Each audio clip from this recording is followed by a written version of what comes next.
Hi, everyone. Welcome to the Austining Public Library, our virtual public library, and our virtual potluck with Ashley Covelli of Big Flavors from Tiny Kitchen. And we've been doing this now, Ashley, for like what, 2 years At least, on yeah. Tuesday nights, Mhm. once a month. And we really hope people will join us and either cook along with Ashley or watch the video later. Yep. And really, we've all learned so much from you. So welcome back for the fall. Thank you. And let's Thank you. get started. I'm going to turn it over to you, and maybe you Sure. could tell people a little bit about yourself and what you do in Austin. Yeah, absolutely. I'm gonna change Yep. the spotlights here. If you're watching live, you get to see this view, and you also get to see this overhead view for when I'm chopping things. If you watch the replay, I think because of Zoom is finicky, you only get this camera, which is still great, but I like to provide as many helpful hints as I can. So my name is Ashley Covelli. My website is Big Flavors from a Tiny Kitchen. This is my tiny kitchen. It's literally like, this is it. The only thing over there is a refrigerator and a garbage can and a fuse box. So you're not really missing much. I've been in Ossining since 2005. I've been frequenting the library since then. Yeah, okay, the email Emily said about the Zoom link. Great. The library switched to a new calendar system, so if you're watching the replay, if the Zoom info kind of didn't come through, we'll get it right for next time. This particular program, Virtual Potluck, we do once a month on a Tuesday evening at 6 p.m. Eastern, and we have a theme every month, and it's a lot of fun. I try to mix up the types of recipes we've made: breakfast things, dessert things, appetizers, dinners, vegetarian, meaty. Like, we try to cover the gamut. And if you ever have any requests for a class, it's got to be something that's doable in an hour time frame, which can make things a little tricky, but happy to accommodate. I always want to know what types of things you're looking forward to making. We took the summer off. We usually do, because this tiny kitchen gets very hot, but also summer's crazy for everyone. And I had a foot injury, so this is my first class back since I had to tap out for a little bit back in like late May, early June. So all that being said, thank you so much for being here. I hope that you enjoy either making this along with me, making it down the line, or never making it, just watching it, whatever is your preferred way to do it. Today we're going to actually make the recipes that the main recipe that we were going to make back in June, but I had to cancel. It's an antipasto pasta salad. So it's like your favorite antipasto platter items from like an Italian restaurant or whatever, but in pasta salad form. So in the summer, we were going to do it for picnics because picnic time was around, but now we're going to do it for packable lunches. It's great for our school lunch boxes, work lunch boxes, work from home, Tupperware in the refrigerator, whatever, however you like to do that. And the recipe for it's going to have a creamy balsamic vinaigrette. If you live in Ossining or Croton and you're familiar with Capri, this is my reverse engineered version of their creamy balsamic vinaigrette. So it's one that I made for Stonyfield yogurt a few years ago. Well, several at this point. But it tastes just like it. And I did it actually in person at the Ossining Library with the teen room years ago. And the teens were like beside themselves because they love that dressing. So even if you don't make this particular salad, it's great by itself. So we're going to make that, but we're also going to make a mocktail with guava. That's also a copycat recipe, the cocktail version, which is on my website, but of something called the guava cooler from the Cabin restaurant in White Plains. It is so good, and it's so easy to make, and a mocktail version is super easy, and so you can do it, anybody can enjoy it. You could pack it in a thermos in a lunchbox, so a little pasta salad, little guava cooler, and it's like summer even when it's not. So I'm gonna put some water on to boil for the pasta salad, and while that kind of comes up to a boil, we will start on the drink. Any If anybody has any questions at any time, feel free to unmute. You can type in the chat. We're a very friendly bunch. I love the questions and the interaction. If I need to talk for an hour straight, I will. But it's always nice to have a little, chat, especially when I'm doing things that are just like, here's me chopping XYZ. Like, yeah, it can get maybe it's not boring for you, but it's always nice to have a little banter.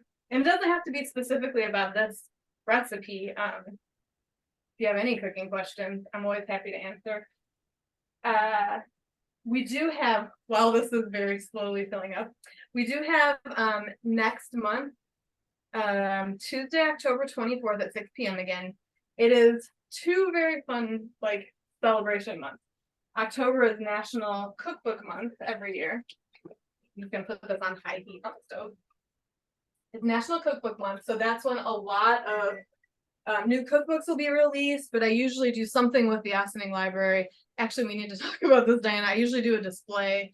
Let me make a note of that. So if you actually go into the library, you can see some of my choices for cookbooks that I'm into, or new ones that they have on display. But it's also Italian Heritage Month, and I'm not Italian, but my husband is. So my son is half Italian. So very excited to kind of combine those two things. So next month we're going to make from Lydia Bastianich's cookbook, Lydia's Common Sense Italian Cooking. We're going to make vermicelli in a creamed broccoli sauce, and there's not actually cream in it. I made this from this cookbook I tested a few recipes to see what would work in this class, and this one is it's really interesting, and you don't have to use broccoli, you don't have to use vermicelli. I used spaghetti when I made it, but it's a really fun one. My son loved it too. So getting a kid, I mean, he's pretty good with some vegetables, not potatoes, but he'll eat lots of veggies. So that's what we're making next month. And then we also have November and December booked also. What's the difference in vermicelli and spaghetti? I think it has to do with the thickness. I want to say vermicelli is more close to an angel hair, but there's also, it gets a little confusing because in Asian cuisine, there's also rice vermicelli, which is very different from an Italian pasta vermicelli. That's so probably what they use in rice-a-roni. Oh yeah, maybe. All right, so I'm going to start. I always use, you don't have to do this. This is just me. I always use a different cutting board that's only for fruits. Because if you've ever accidentally cut something on a cutting board, like some fruit that was maybe had garlic prepped on it, it can get kind of icky. My father-in-law made sangria once, and he cut the apples on. He was Italian, so it was very garlicky. He cleaned it, but it just it absorbs, it's porous. So I just always use a separate one. I also have a separate spatula that I only use for baking desserts. It's just maybe a little over. I'm neurotic is not the right word. A little overcautious, but I have I really am sensitive to taste like that. I think that's a great idea. You don't want to taste garlic in your fruit, or right, exactly. I mean, so unless you do, but you have to. That's a choice that you really want to be willing to make.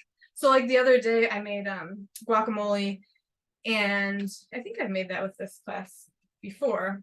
We have all sorts of archives on the Ossining Library website. But I wanted some limes to go with the tacos, but I didn't think I needed all of it, so I cut it on the separate board, and that way, if we had leftover lime, it wouldn't taste all taco seasony. So because I had cut up onions and stuff for toppings. So I always clean the outside of the fruit, because even if you're not going to use it, which we're gonna use some of this for garnish, it's nice to have it be clean, because it's touching your cutting board, it's touching your tools, so it still kind of gets in there.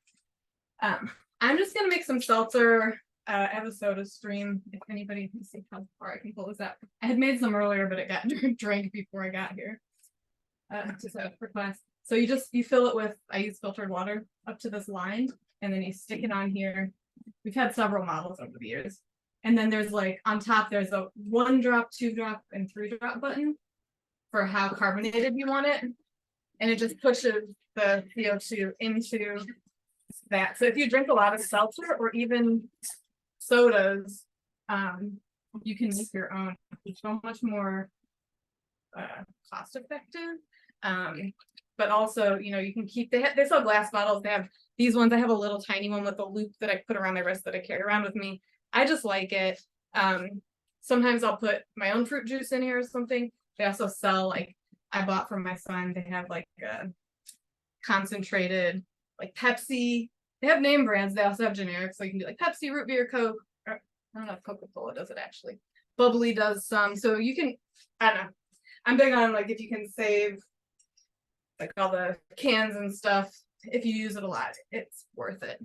Yeah, do you have one, Emily? It's so great.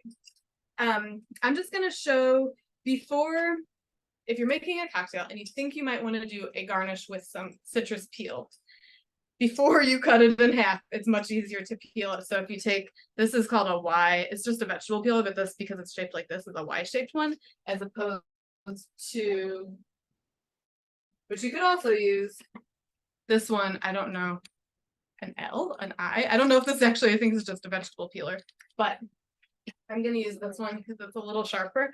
So I'm just gonna take a kind of push down and go slowly. I'm gonna take off a wide piece here. And if you get one that's real sharp like this, you can really get a nice big piece. You can completely leave it just like this to garnish your drink and twist it up. But if you want it to look like a little extra fancy, I'm gonna get a smaller knife. What you can do is you can kind of straighten out the edges. So I'm showing on the overhead. I'm just kind of trimming this straight on one side. I'm gonna trim it straight on the other side. And then I'm gonna do like a little angle on the ends. And then if you, it just makes it like a nice clean shape. It looks very fancy. I mean, I could, if I really wanted to get into, I could like trim this to make it exactly evenly width or whatever. We do too. I love seltzer. So, and growing up, I drank so much Pepsi and Mountain Dew all the time. And now I'm like, I don't even know how I did that. It's amazing how your tastes change. So I have, you can use a toothpick. You can just nestle it in a glass, but I'm using this just like a little cocktail pick. And I'm just gonna take this and kind of stick it together and put this through. You can also do like, if you take the strip, I'll show you. This can like rest right on the top of the glass. So usually I'll do this so you get like a nice little cute little curl. I'm gonna also be doing lime juice. So I'm not gonna do, lime peel is kind of hard to get, it's really thin. But if you wanted to do like a wedge or like a half moon type of thing, I need to sharpen my paring knife. You can take that and you could just stick it on the rim of the glass, so you could have both things. I think I did something similar to this in the photos of the recipe, but you could also stick both things through here. There's lots of ways you can do it. It's just a garnish. It's just to look pretty. You absolutely don't need to do it. You could just throw it way down into your drink if you wanted. I'm gonna set it to the side. I'll show you too, if you ever get one of these long peels, this works really good with oranges, lemons, and grapefruit. Once you have your strip, if you pull it, or you twist it, and you kind of like press a little, I'm not crimping it, and then just kind of go like that, it'll hold its shape pretty well too. So just if you ever want it to look a little fancy, and even if you're doing just like a plain seltzer, if you twist it right over your glass, some of the essential oils will kind of spritz out into it. So there's lots of fun ways to make it a little fancy. It doesn't have to have alcohol in it.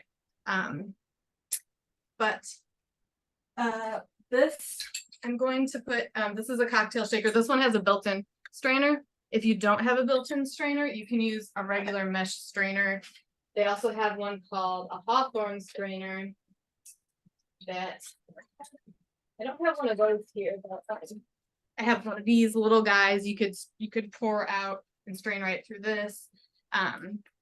There's lots of options just to kind of get any of the solids out. So I'm gonna take some ice and put it in here, and I'll also put some ice in my glass. Normally I would, like if I wanted to be real fancy, I would chill the glass also. Just like leave it in the freezer for a few. But today I didn't do that. Some ice.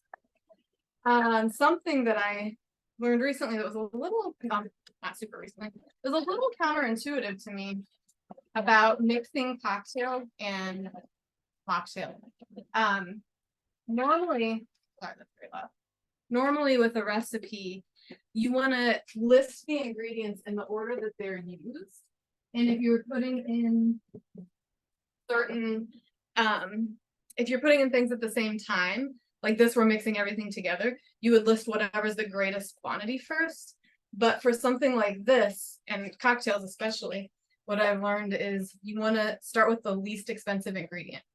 Because if you goof it up and you have to start over, then you're not wasting, your tequila or your agave or anything like that. So that's why my measurements, I'm starting with the lime juice.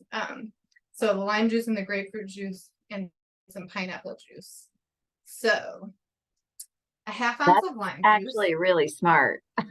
Like, right? who would have thought? I wouldn't have thought of that. This is called a jigger, if you've ever seen. It's one side is 2 ounces is the pina, and then it says pina 2 ounce. This side is 1 ounce, and it's got little measurements up the side, and inside there's little like ridges that kind of correspond. So I did once goof it up and made like a double martini. It was a lot. First name Mick. So what?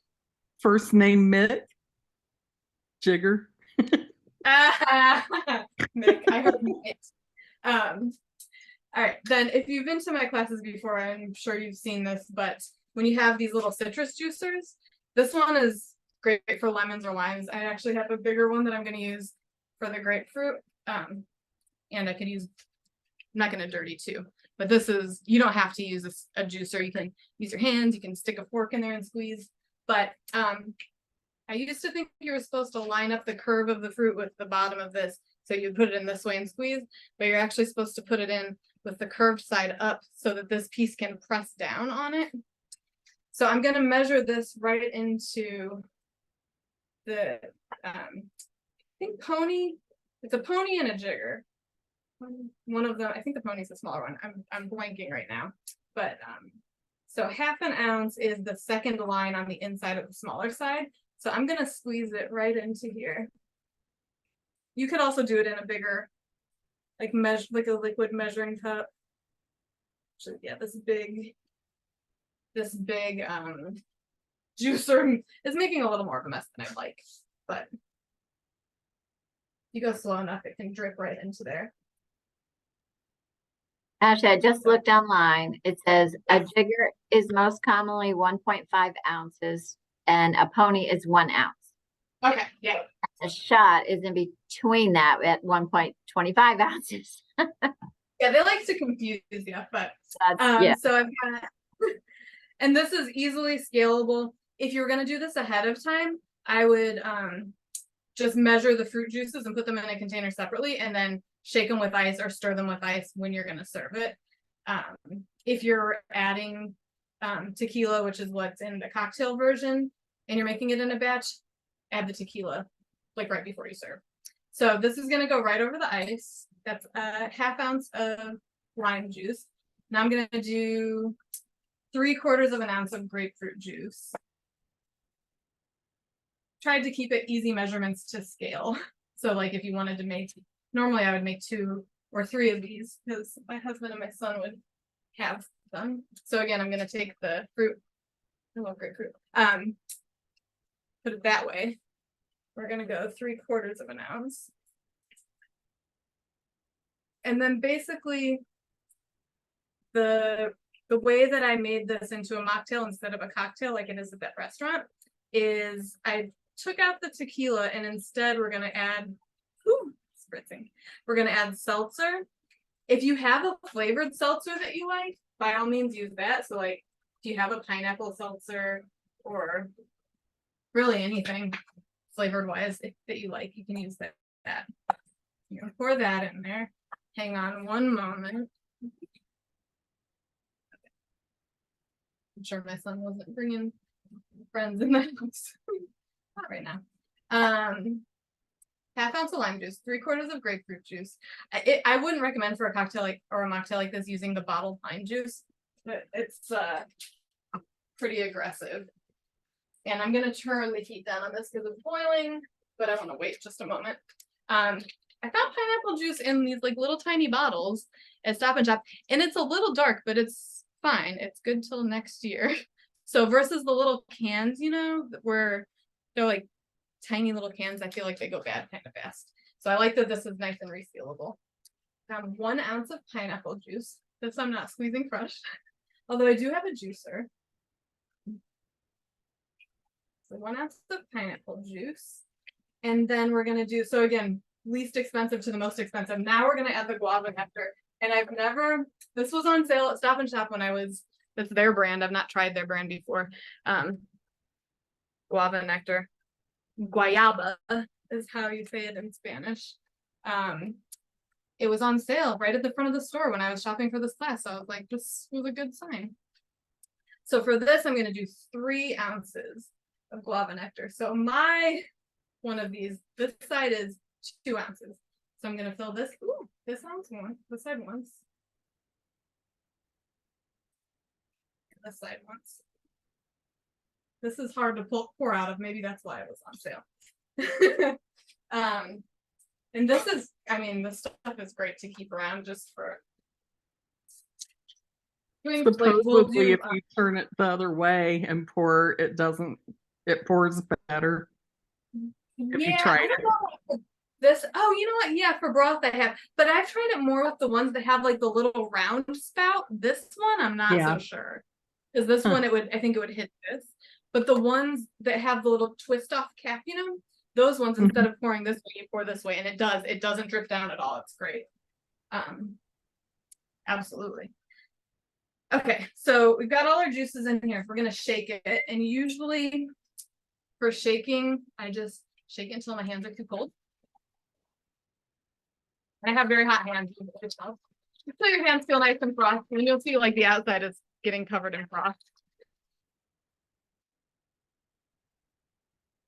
Oh, and I guess usually I do one of the giant ice cubes in here for this type of like fruit juice mix, but it's fine. All right, then I'm gonna take this top piece off. And again, if yours doesn't have a built-in strainer, you want to do it over a strainer. I'm gonna pour it in the glass. And when you're pouring it in, first of all, I love the color with the guava. You want to kind of bring it back and knock it a little bit there's usually some extra hanging out in there. And if you ever want to taste like how your cocktail is coming along before you pour it out, you can always pour a little bit into this and just, you know, a little taste. So then for the mocktail, I do 3 ounces of seltzer. I'm not going to measure. I'm going to live dangerously today. So put this one in there and just top it with some seltzer and stir. And this is, like I said, this is really, it's easy and it's fancy and it feels tropical even if it's winter or whatever. We were going to make it in the summer, but just gonna make sure it's good. That looks and if it's so like strong, beautiful. You can always add a little bit of more seltzer. But yeah, this is really, really tasty. The link, the class documents that I sent, you can click on either the picture or the URL, like the link on the page that lists this mocktail, and it'll take you to the post on my website if you want to read more about, it or how to make it a cocktail. Basically, I put in an ounce of triple sec and 2 ounces of tequila instead of 3 ounces of seltzer. So that's our drink. I'm gonna put mine in the fridge so it stays nice and cool while we're making our pasta salad. All right, so I have the water is like a rolling boil, so not just a couple bubbles, like quite a good amount of bubbles going. My husband, Italian husband, was very what's the word I'm looking for? I can't think of the word. Like he's very outspoken on, I guess. salting your pasta water a lot and after it comes to a boil, because if you put it in before it boils, it brings the temperature that it needs to boil down. So you want it to be at a full boil, then you add the salt. I use the scoop that we use for our coffee, and I put in a full 2 tablespoons of kosher salt. You don't have to put that much in, but it doesn't really, I talked to a nutritionist friend of mine, it doesn't really go a ton into the pasta. Like, it sounds like a lot, 2 tablespoons, but it just really flavors the pasta nicely. Like, you can take pasta out and it's just like flavorful if you do that. So I usually put about 2 tablespoons of kosher salt, so that's the bigger grains. 1 to 2 I feel like is good. And then I found at Trader Joe's this pasta quintet that has a bunch of different shapes, which I thought was the cutest thing. In the pictures on my website, I used a bunch of odds and ends of boxes of pasta that I had, like partial boxes. I find any kind of short-ish shape works well in this dish. I had tennis rackets in the one that I have on my website because I don't know why I had tennis racket pasta. So I had like tennis rackets and shells and a few things. This one says 9 to 10 minutes. I always go to the earlier time because I like it with a little bit of a bite for al dente. So I'm gonna drop this in the pasta water. Well, in the water now, pasta water. Alexa, set a pasta timer for 9 minutes. Pasta time, 9 minutes. Okay. Glad she's cooperating today. She doesn't always. And I'll just give it a stir. If I was using, right, I'm gonna let it, when you add anything into the boiling water, it takes the boil down. So I'm gonna let it come back up to a rolling boil, and then if it looks like it's boiling too much, I'll just turn the heat down a little bit. It's still on high right now.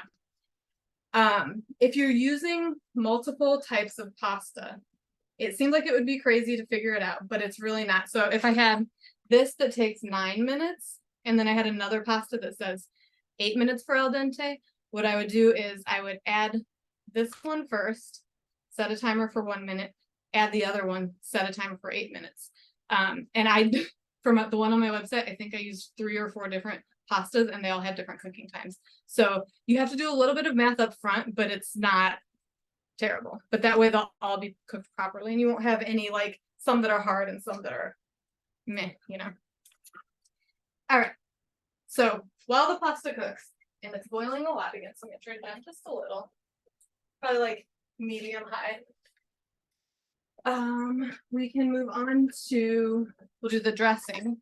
We're not, I don't think we're gonna use the whole vinaigrette for this. Yeah, okay, for this recipe, I use the whole batch of vinaigrette. I have some other recipes on my website that I use some of it. So we're gonna start with a 1/4 teaspoon of balsamic. Sorry, 1/4 cup. That would be a very light balsamic vinaigrette. I haven't tried this with, there's white balsamic vinegar too. I haven't tried it with that. I'm just using like a regular, not the really thick syrupy aged kind, so just a regular balsamic vinegar. 1/4 of a cup.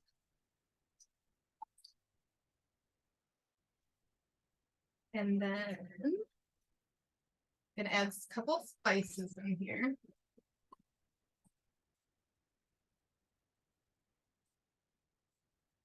We're gonna do a teaspoon of dried parsley.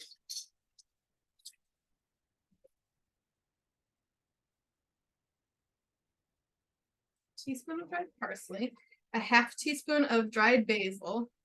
So you can see, like with the dried spices, when you do a recipe, I'm adding them all at the same time. So I did the one that I'm adding the most of first. So we did a teaspoon, now we're doing a 1/2 teaspoon. And then a 1/4 teaspoon of dried oregano. I usually do less on the oregano because it tends to be a little stronger. But it adds really great flavor. And oregano is great in Italian food, Mexican food. I feel like it's really versatile and it's not necessarily used as much as it could be. And then 1/8 of a teaspoon of garlic powder. So if you have 1/8 of a teaspoon measure, cool. If you don't, like I don't have one handy, I'm just gonna fill up the 1/4 teaspoon halfway, about. And then a teaspoon of Dijon mustard, which I'm trying to take out. Hopefully I have some. Yes.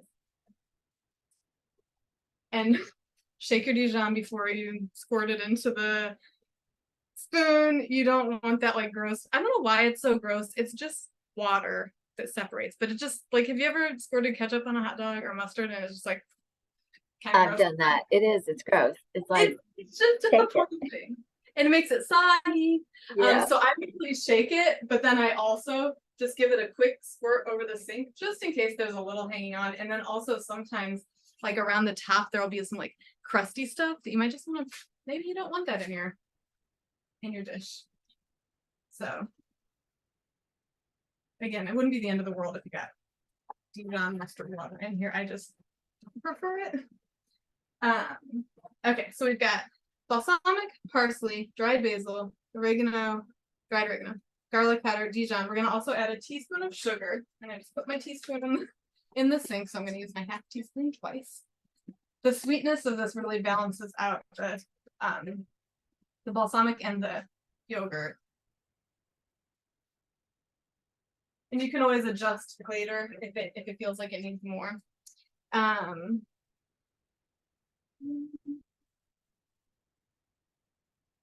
Okay, I'm gonna whisk this together first, just to kind of combine it.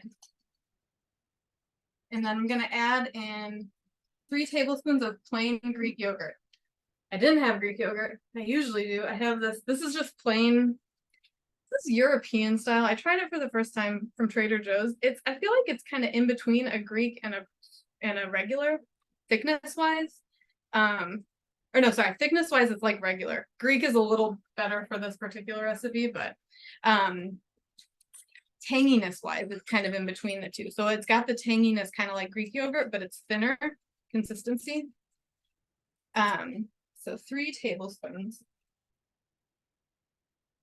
So we'll see how it works in this recipe. I was like, I didn't even want to go back out to the store for this. You can also I usually make my own yogurt, and you can strain like with a cheesecloth, or if you have like one of those bags for making nut milk, which is like I can get that easily. You can put regular yogurt in there and put it over a bowl, and the liquid will drip out, and you'll have a thicker yogurt that works just like a Greek yogurt. So yeah, this is a little thin. Yours will be thicker because you'll use the right kind of yogurt. It'll still taste good though. I'm gonna add a 1/4 teaspoon of kosher salt and a little bit of fresh cracked pepper. And then I'll taste it just to make sure. Like I said, this one, the consistency is a little weird, but it would still work for a salad. This is at the restaurant I was talking about. They put this over their house salad when you get it. It's like, just like pizzeria salad. It's just like iceberg lettuce, a barely ripe tomato, if that, and like a chunk of cucumber, like one piece of cucumber. You don't get more than one piece. You might get a whole like cross section of red onion, but yeah, well, that's good. It's tangy because it's balsamic and it's got the yogurt in there, but it works very well for the pasta salad. You could also make a bigger batch of this and save it in the fridge to use it throughout the week. If you do, I would if you do that, I would make sure to bring it out a few minutes before you want to use it, because sometimes like with yogurt and vinaigrettes, it can kind of like congeal, for lack of a better word, and it needs to not be quite so cold, and then you can shake it and kind of recombine it. Okay, so let's stir the pasta just to make sure it's not sticking to itself. It should be fine. I feel like sometimes certain brands stick a little to the bottom of the pot while it's cooking. I'm not quite sure why, but okay, so we've got that done. I wrote refrigerate until ready to use, so I will do that. Past me, who wrote this recipe years ago, thought that was a good idea, so I will trust her. I cannot wait to try that dressing too. Oh, you Because I know the great? restaurant one, yeah, that's great. Mhm. It's so good, Diana. Oh, my refrigerator is a little crowded. Teddy's being over here. Sorry. Okay. All right. So that's chilling.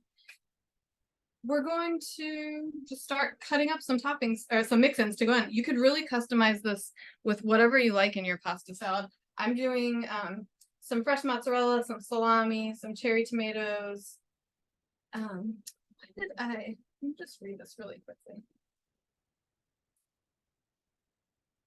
Oh, look at this. I said for the vinaigrette, you should drizzle the oil in and whisk it slowly. I think it's going to be fine. I think it's going to be fine. You don't have to panic on recipes unless we were baking and I mismeasured something or changed the oven temperature. It's kind of funny seeing the things that you worry about in a recipe that you might not need to. Okay, so I've got this giant bowl. I'm just going to start getting some toppings and I'm just going to kind of throw them in here. Oh, Alexa, stop. I'm going to test this pasta. Let me just see. Okay. I'm going to test the pasta to make sure that it's cooked the way I want it to be cooked. Ooh, this is a fun shape. Look at this one. It's like a little like corkscrew kind of thing. Just going to let it cool for a second so I don't burn myself. See it? Okay. So using a strainer, and it's got a nice saltiness to it. So I have a lid that's got the little strainer holes on there. So I'm going to do it like that. If you don't have that, use a strainer. Just gotta drain all the water out of there. Get a nice like spa treatment if you hold your head over it while you go.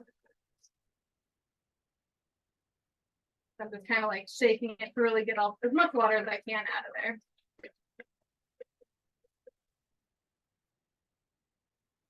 And then until while it's cooling down, I'm gonna toss in a 1/4 cup of olive oil. For this part, I'm not using. Am I supposed to put olive oil in the? I didn't put the olive oil in the dressing, in the vinaigrette.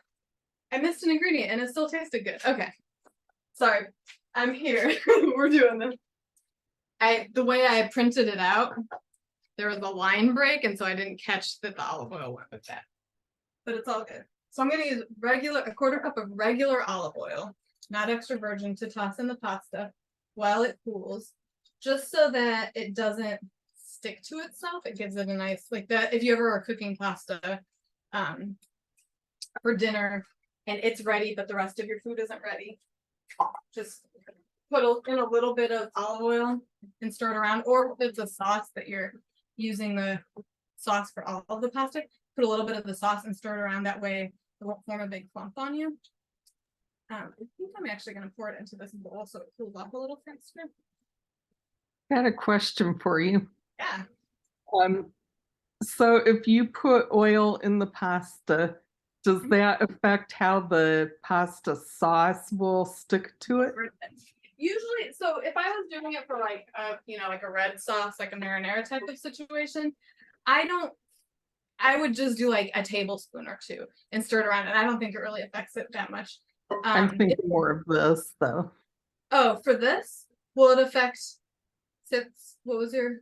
If you put oil in the pasta, does it affect how the sauce you're going to put in there clings to it? No, okay. It just doesn't. I don't think so. I've never had an issue with that. It just keeps it from clinging to each other. So you can see right now this is like very steamy. So every once in a while I'm just gonna stir it to let it cool off a little bit, or to help it cool off. Ideally, I would give it a little bit more time probably before I put the other stuff in. But let's put the extra virgin olive oil into the vinaigrette, which we were definitely gonna do and not forget. For vinaigrettes, I kind of like to do, if you have a nicer extra virgin olive oil. If you don't, that's fine. I don't like to use, a lot of recipes will call for you, like the Lydia recipe we're making next month. It'll tell you to like fry things in extra virgin olive oil, which just doesn't make sense. So now that we're actually drizzling, I'm gonna drizzle the olive oil, extra virgin, and I'm whisking, and that'll help emulsify it. Again, it would be a little thicker if I used the proper yogurt, but I'm all for using what you have if you can. All right, so now that's a little more vinaigrette-y. I'm sure it still tastes great, but let's check. This one, I just opened this today. I haven't tried it yet. It's this company sent this to me. It's California extra virgin olive oil estate blend, grown and produced at La Panza Ranch in Santa Margarita, California. It says buttery smooth, sweet and peppery. And it has definitely some peppery, which I like in an olive oil. So now this is gonna go in the fridge. Okay. So we're gonna prep some toppings. Amounts are approximate. Use as much as you want, because really you're just mixing stuffing together. So about a half a cup of cherry tomatoes. And I've shown this trick before. I usually cut them in half, but if you good, we landed the right side. Okay. These are lids from like the deli department. So I'm gonna put one with the lip facing up, or like takeout, if you get like soup for takeout or something. And I'm gonna place the other one lip side down. And I'm gonna use it to very quickly cut all these tomatoes in half. Not that the number you would need for a dish like this would be like so much chopping and cutting, but it's a nice shortcut. And these particular tomatoes are a little big, so I'm probably gonna cut them a little beyond that, but so you put the lip down. So it's holding it, like clamping it in. And then you put your knife in between and you gently press with your top hand on the lid. And you just kind of saw through. And then they're all cut perfectly in half. And you didn't have to really expend a whole bunch of time. Again, because these are kind of big, I'm going to cut them a little bit further. I'm just going to cut them in half again. But did save some time. My husband also doesn't like huge pieces of tomato. I could eat them just full, plain. While I'm chopping these, I have a different type of program that I'm working on. It's called, with a friend of mine who's a genealogist. We're going to be doing a webinar on Thursday, October 19th at 4 p.m. Eastern. We'll have a replay available. I know it's kind of a weird time, but we're going to be talking, it's called Passing the Plate, Documenting Family Recipes for Future Generations. So we're going to be talking about, she's a genealogist and a family history expert. And I obviously do the cooking things, and I have a lot of experience sitting with some relatives and actually getting their recipes out of them, because people will tell you what they do and it's not always necessarily accurate, and they're not necessarily trying to be like shady and not give you information, but sometimes they just don't realize. So I found some good ways to kind of actually get an accurate recipe. So we're going to talk about that, and she's going to talk about the role that food plays in your family history and really making those connections. It's going to be really fun. If that's That sounds something, awesome. I'm really excited because I've known her for a long time, and we've been trying to figure out how we could work together with our, because food memories and family and food are all so easily connected, but just trying to find a good connection there for how we could make a program work together. So it's a free webinar. We're pretty excited about it. I'm gonna grab the link and put it in the chat in a moment. It's because it's the two of us doing it, the like sales page, it says it costs $1, but it doesn't. There's a note in there. If you put the code free plate, all one word, you'll get it for free. So I'm just adding the toppings directly into this bowl of vinaigrette since my pasta is still hot, because I don't want to mess up my pasta. Let me get this link really quickly, because we're really just going to chop some toppings and put them together. And then if I was making this for a normal thing, I'd make it in advance and let it chill for a while. So here is, I'm going to put it in the chat if anybody wants to register. And we have a better description than what I just gave in that also. But it should be a good time. All right, now I'm gonna add about how much mozzarella did I say? I probably 8 ounces. I wrote 8 fresh. 8 ounces of mozzarella. So this is, I got this from the Wholesale Club. It was a 4-pack. This one's already sliced. You can use a big ball of mozzarella and cut it down. Usually for this recipe, what I like to do is get the little tiny, they're called bocconcini. They're like little tiny like pearls of mozzarella. But fresh mozzarella, really, really, if you can, because the shredded kind is a little, I think it would get soggy in here in like not a good way. This stuff, it's good for a few days, and the mozzarella like soaks up the vinaigrette, and it's tasty. It doesn't just disintegrate. So this stuff is great if you're making like a caprese salad. It's already sliced for you. But what I'm gonna do is I'm just gonna take kind of stacks of them and cut them into more bite-sized pieces. Doesn't have to be anything perfect. You're just trying to get some smaller pieces. So depending on how much time you have to prep, usually something that's already sliced, or if you're talking about like vegetables and stuff, already peeled, already cut. Shrimp, something that's already peeled, something that's taken off a bone. Usually that stuff will cost more, but so if you have the time and you can do more of the prep yourself, it ends up costing a little less. But this, I got a 4-pack from the Wholesale Club, and I used a coupon, and I was pretty proud of myself. It was like pretty good score. And I made pizzas. Oh, let me tell you about, unless anybody has any questions, but I'll tell you about this pizza that I made, and I think I'm actually gonna need to like write it up for my website. I decided to make like a chicken parmesan pizza, like a very shortcut one. So I took some frozen chicken strips and I cooked them in the air fryer. And I took a ready-made pizza crust and I put some pizza sauce on the pizza crust. I chopped up the chicken strips after I air fried them. So, you know, it took like 10 minutes or something to cook those. I put those on top of the pizza sauce. I placed these slices of mozzarella on top of that. And I did a little pepper, I think maybe, or garlic powder and some pepper on top. And then I baked it. And then when it was done, I tore some fresh basil over it. It was so good. It was so good. I was like, my family really liked it. And the chicken was nice and crispy. It was very good. Okay, I digress. So I'm gonna stir this pasta again, just to make sure it's getting a little air circulation. In the winter, you can put this outside, like lightly, like just put like a tea towel over it or something so nothing gets in, and let it chill out there. I will say once I put these peanut butter haystacks, so they're like butterscotch and peanut butter and those chow mein noodles, and you put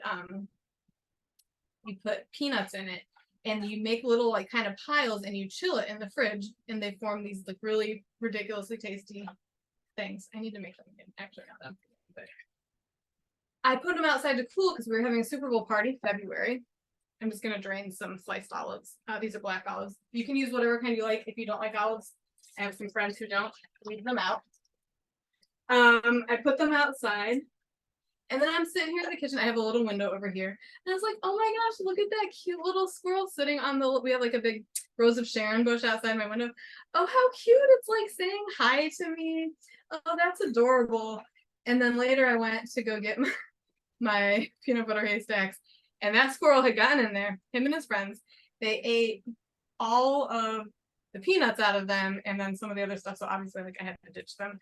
Lesson learned, but they chilled really fast outside, so that was great. That is funny, but not funny, but Yeah, funny. exactly. It wasn't, luckily it wasn't like a really involved recipe, but I was definitely bummed. Perhaps next time put them in a covered Tupperware or something. Well, I have not done that since. That was many years ago. That was only once. Shame on me. Girls are pretty smart though. They'd probably get it open if they wanted it bad enough. About You're right. This is just some roasted peppers. This one says roasted red bell peppers mild. I think when I made the recipe, I used fire roasted, whatever kind. These ones are kind of in some bigger pieces. Sometimes you can get them already diced. I'm just gonna kind of like roughly chop it into smaller pieces. You could totally too. This pasta salad, actually, now that I'm thinking about, cheese tortellini would be really good instead of so you have like a little extra cheese. Cook that and use that as the pasta. That can be fun. I've done some pasta salad skewers actually served with this vinaigrette as a dipping sauce. And I use tortellini for those, and I add like little bell peppers and stuff. It's a fun party appetizer. Last thing, I think, except for the Parmesan, the last thing is some salami. And if you have like some thick cut deli stuff, that's fine. I got this from the wholesale club too. I haven't tried this brand before. This is, my husband took half of the label off, so it's that's what half of the label looks like. So I will say, I'm gonna cut this into just like kind of bite-sized pieces. I will say, if I saw the name on this type of salami before I married an Italian, I would have thought that it was called sopressata. But from how his family pronounces it, it's super sad. And then sometimes you gotta like get the hand in there and go like super sad. Just to be dorks. And so that's looks like it says sopressata, but this is just any type of salami will do. And so I'm just getting some kind of little pieces, adding that. And I said to use about 7 ounces diced. Just be careful because it's a little slippery when you're cutting it. So you want to watch your fingers, especially because I cut the mozzarella here. I'm gonna wipe that up. But this is pretty much it. I'll just do that much of the salami. I'll cut a little more later so you guys don't have to watch that, because I know we're close to our time. I'm gonna mix that in, and then I'll mix it all in the big bowl. And then I like to do, you can grate some Parmesan cheese on it. I like, if I'm serving this, especially like at a party or a picnic, I like to use a vegetable peeler and kind of do like ribbons of Parmesan. It looks really pretty on top. You can do that on pasta too. It's a nice way to make it look fancy. All right, let me wipe this down real quick. All right, let's get our pasta. And like this is still warm, but again, normally I'd wait till it cools off a little bit more before mixing it all together. And then I'd put it in the fridge for a while to fully chill. So mix all these toppings in. And if you have some fresh basil, I think I might have a little more in the fridge from my garden. It makes a nice garnish, or parsley. And I personally really like the variety of shapes with it. Bring it over here. So the variety of shapes I think makes it look really fun. Especially if you get some weird seasonal shapes like tennis rackets. I don't know if it was like a Wimbledon edition or something. I get a little sprig of basil. I'll show you a little portion of it. Here's my sad little sprig from the garden the other day that is hanging on for dear life. All right, I'm gonna do a little on a plate. And probably for my family for dinner tonight, we'll probably have, since I made this for the class, we'll probably have this with either a side salad, like green salad. And actually this might be good mixed in with the side salad. Maybe I'll try that. I have some spinach greens. Maybe I'll do that.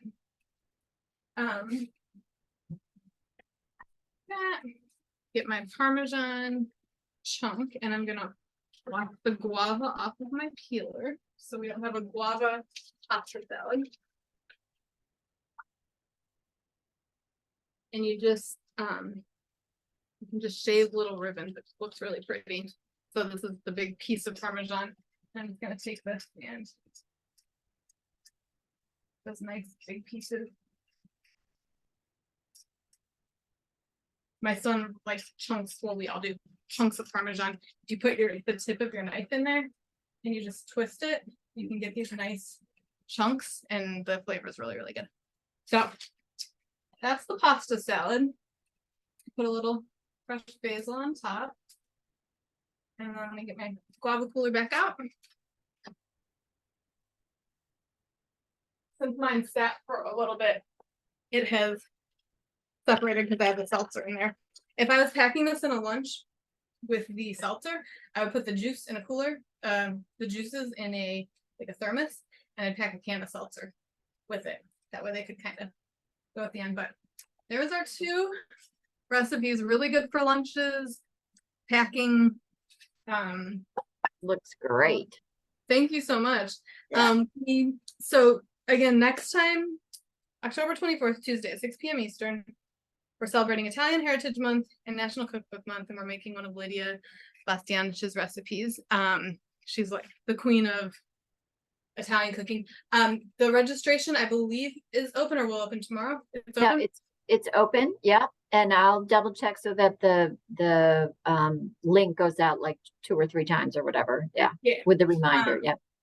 And I made notes in the beginning, so I make a PDF packet that's got the recipe and any notes and ingredients and stuff, equipment that you need. I made a note.